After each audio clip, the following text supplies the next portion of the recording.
There is an ultramarathon that takes place in the Sahara Desert called the Marathon des Sables.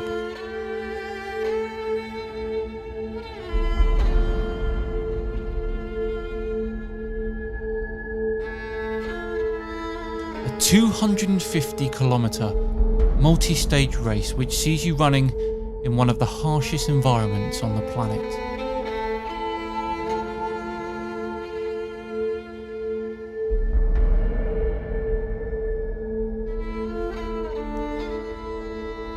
Six stages covering roughly a marathon a day, and a long stage that covers more than 80 kilometres. And on top of all that, you have to carry your own food and your gear for the whole race.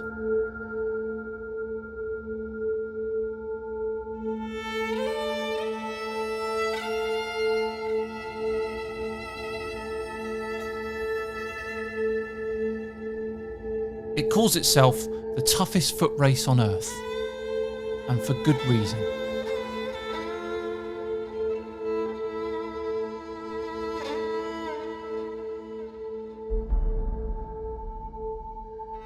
In 2019, I ran my first and second marathons, the London Marathon in April and then the Berlin Marathon in September. The training was hard, but I enjoyed it and I found myself wanting more. I had definitely caught the bug, and in late 2019 I started looking into ultramarathons. Big races, longer than a marathon with no real maximum distance it seemed, and no matter how much I looked, I kept coming back to the Marathon des Sables. I started to consume as much content as I could on the Marathon des Sables. I was fascinated and found myself wondering if I could actually do something like this one day. It's not going to be easy. When you've been told you're not going to walk again, to be out there doing that. 15 miles in. God, this is tough. Of course, it was way too early in my running journey to even consider it, so I shelved the idea. Until I saw this.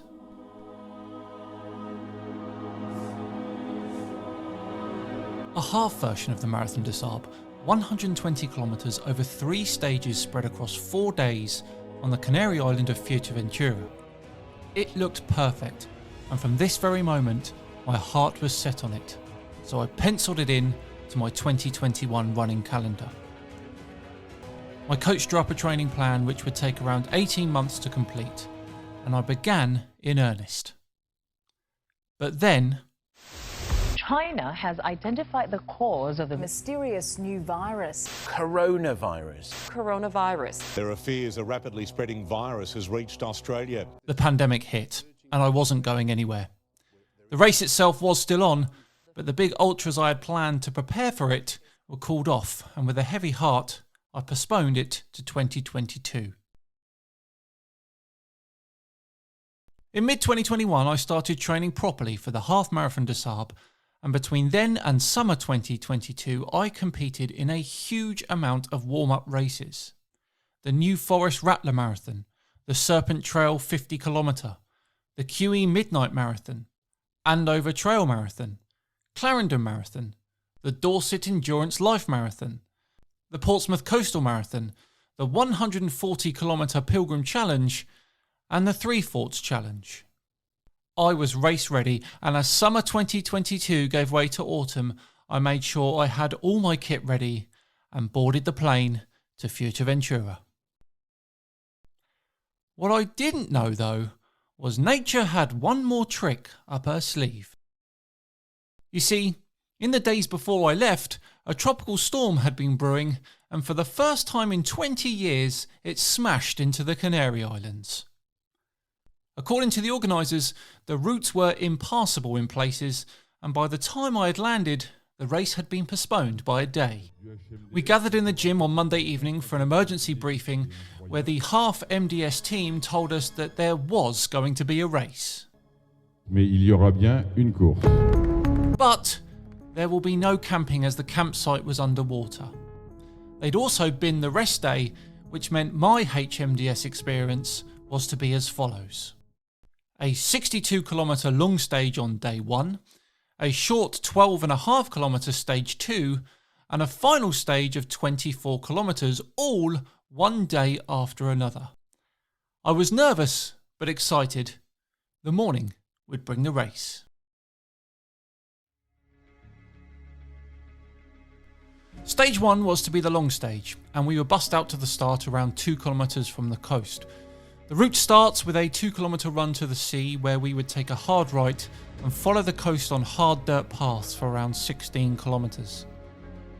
After that, a slow 5-kilometre climb inland cutting through the larger hills. Then the route turns to sand dunes, where we weave and climb our way through them for the next 10 kilometres. Following that is a 6 to 7 kilometre stretch back near the coast, where we reach the 43 kilometre turnoff for those choosing the marathon distance. After a quick right turn, we spend the next 10 kilometres climbing a small hill and then a very big hill before turning back onto the dirt tracks near the beach into the wind for 8 kilometres. Finally, we cut back inland for the last 2 kilometres before the finish.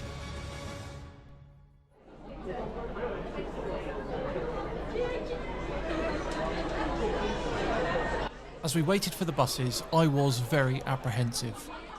I was under no illusion that this was going to be difficult. 62 kilometres would be the longest I've ever gone, and I couldn't help but think the whole race hinged on this stage. The other 2 stages did not worry me in the slightest. It was all or nothing for today.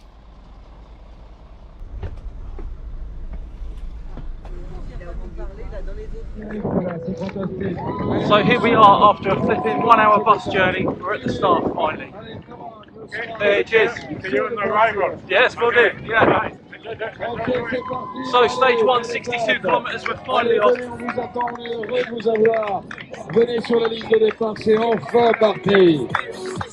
Here we go. Allez, allez, c'est parti. Allez, on lance les chronos. Enjoy the day. OK.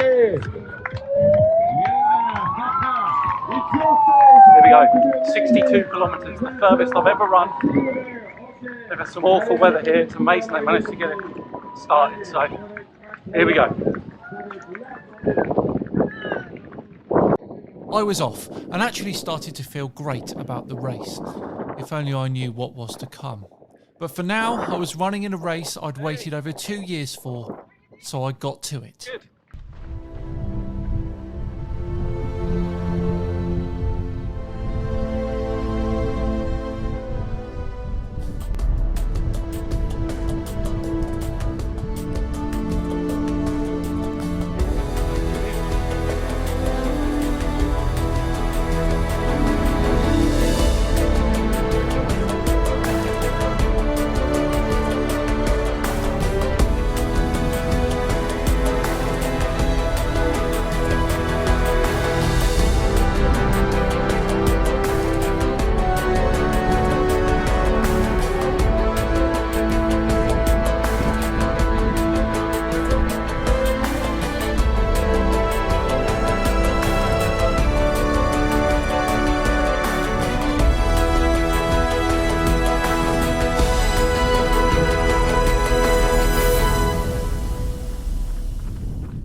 Just past 5k in 32 minutes. Look at that scenery behind me, it's unbelievable. So really gentle start. As you can see, it's quite rocky. Oh. Got to really focus on some of these trails here, but it's sort of a little bit wet underfoot, so it's a little bit like the South Downs way back at home, but just hot.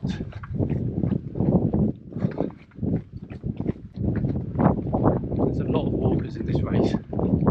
There really was, and as I was one of the last starters, I began to pick them off one by one. I was feeling very strong on this section and my pace was very consistent.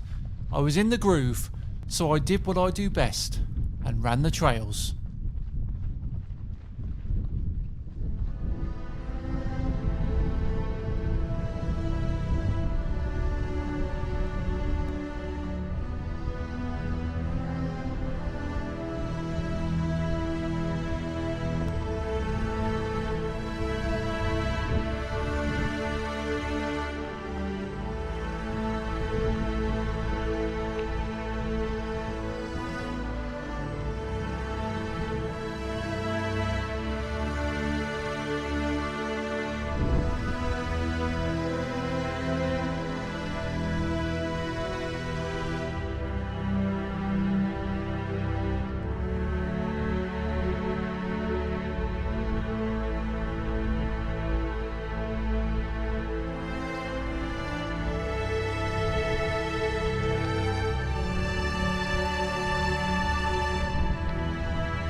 After 18 kilometres or so, we started to cut inland and the heat started to take its toll. Okay, we're at about 22k in about 2 hours 40.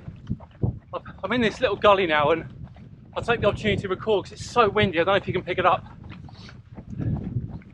I had a little bit of a wobble just as we were leaving the coast and going up quite a big climb, and the wind was right in my face and I really struggled in that wind, plus the uphill, plus the pack. But once I got over the hill, it was all okay. We're back in the rhythm again. And then I wasn't. Things became worse. I've just gone past 23.5k and I'm starting to struggle, not just with the heat but with the wind. Also, because I had my breakfast at 7 AM this morning and I had to wait around for the coach and it didn't start till about 10 to 11. I'm hungry. I've got all my gels and all my snacks for the run, and I've even had an extra bar on the coach on the way, but it's not a good sign. 23.5 kilometers and I'm feeling a bit my legs are feeling a bit jelly like, so I'm just going to try and knock it off for a bit and get going again. But thinking of eating loads of food now, but then I'll have nothing later on in the race. I don't know. I'll walk for a bit, see how I feel. It's so hot. Now that we've come off the coast, that wind's died down and it's just blaring. It's what's the time? 1:30 in the afternoon, so it's pretty, you'd say almost the hottest time of the day. So hopefully as time goes on, I'm projected to finish at about 6:45 PM, so but that's of course if I carry on the pace I'm going. I don't know, we'll see, but we'll check. I tried to push the hunger to the back of my mind and opted for a tactic of running 500 metres, then walking 500 metres. The heat and the wind were unrelenting and I was trying to stave the hunger with the odd gel here and there.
Okay, we're at 34 kilometers in 4 hours 17 minutes.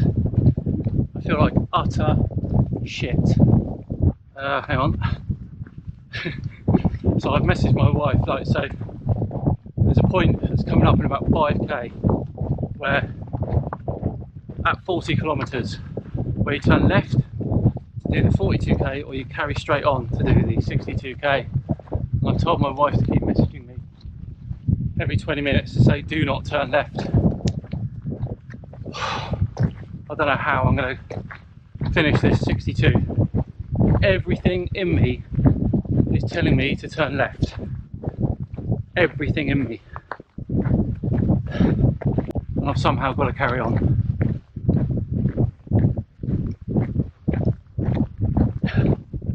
So hot. Windy. Hilly.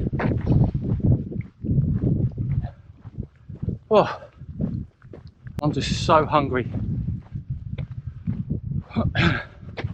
I'm reduced to a walk now, so the best I can do is walk and run the downhills for the moment. We'll see how we feel in a bit, but I can't see that improving at the moment.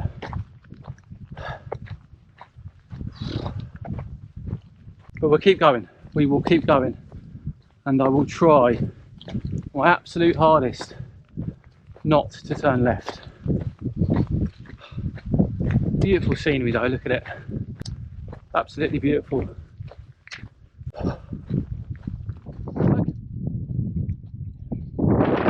See that down there? That's the water station, the checkpoint. I didn't turn left. I carried on. I'm going for the 60. Yes, I had rallied and I was more determined than ever. Look at that view behind me. I am not giving up.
I'm almost there.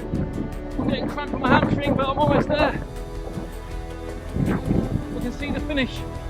I've got to bring it in. I've got to bring it in. Come on!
Thanks.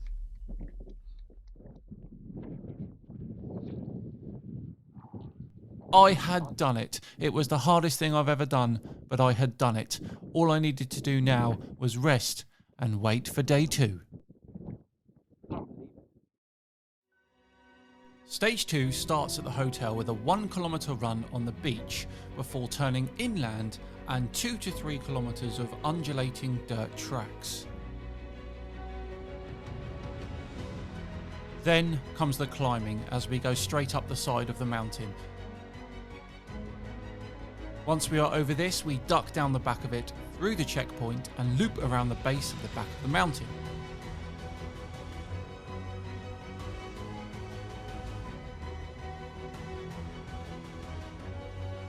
To get back across the other side of the mountain, there are 2 more massive climbs, running across one mountain before ducking down into the valley and climbing back over the second, and then a fast descent which brings us back onto the beach before we finish at the hotel.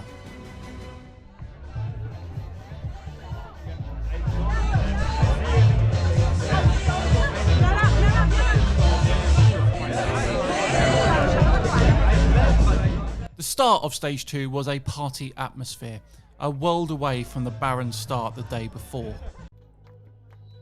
This was a 1 PM start and it was baking hot. My legs were tired from yesterday, but it was only 13 kilometres and I was feeling buoyed from my position. After stage 1, I was sitting in 51st place out of the 472 that finished the 60 kilometre long stage. 8, 7, 6, 5, 4, 3, 2, 1, go! Let's go! Have a nice race!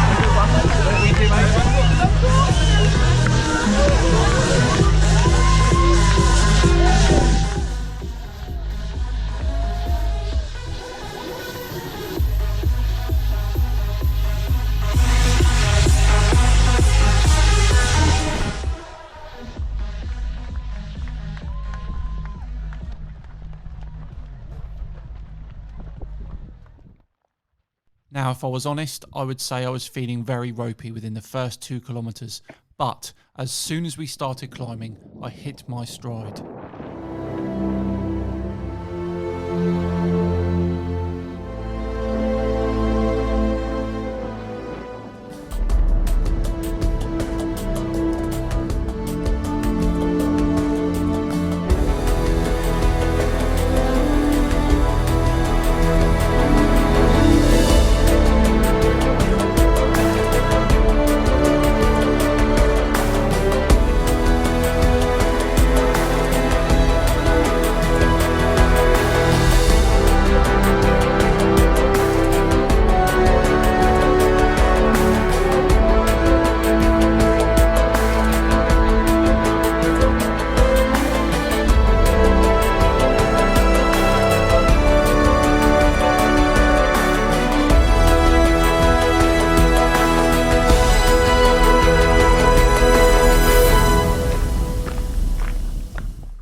The climbing was relentless, but I felt strong on the climbs and light-footed on the descents.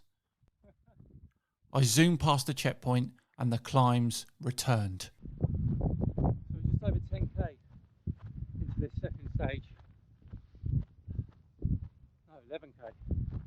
About 2k to go. It's just been relentless climbing from start to finish.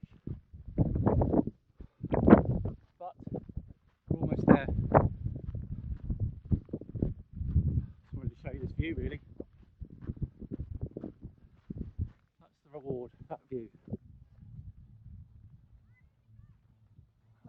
After a lovely fast descent, we were back on the beach and I managed a sprint finish.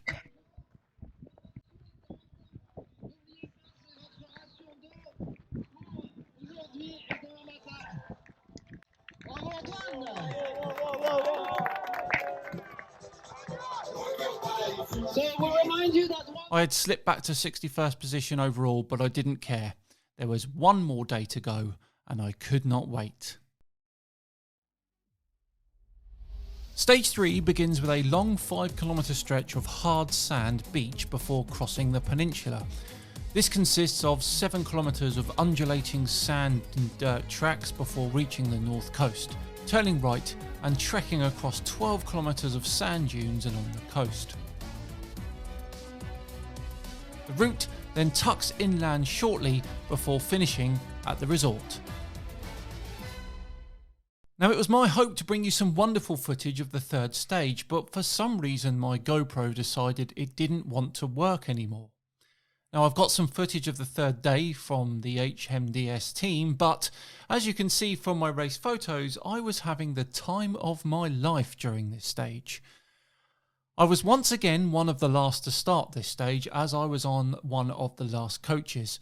I felt so strong on this stage. I don't know what it is or why, but we discovered in training that on a second day after a long run, my legs were stronger every single time.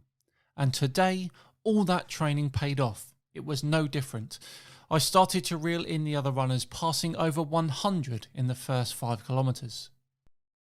It was like a hot day on the South Downs Way as we cut inland and the undulating dirt tracks lay before me. I was home, and I continued to pass runners while stomping the ups and gliding the downs. The final stretch was 10 kilometres of full beach. Luckily, the runners who had come before me had compacted the sand enough to make it fairly easy going, and I continued to feel strong through 15 kilometres. A final climb off the beach and a lovely downhill into the finish was all that lay before me, and I bloody did it, finishing in 89th place for the stage out of the 460 odd in the long version of the race. My overall rating had again dropped slightly and I finished in 65th place overall. However, I did manage to keep my lead amongst the British competitors and I finished number 1 Brit. I was very happy with that, and just like that, I was an HMDS finisher. I had the most amazing 3 days racing the half marathon des Sables. I had done what I had set out to do. So what now? Perhaps the full marathon des Sables awaits. No, I'm not that mad. Yet.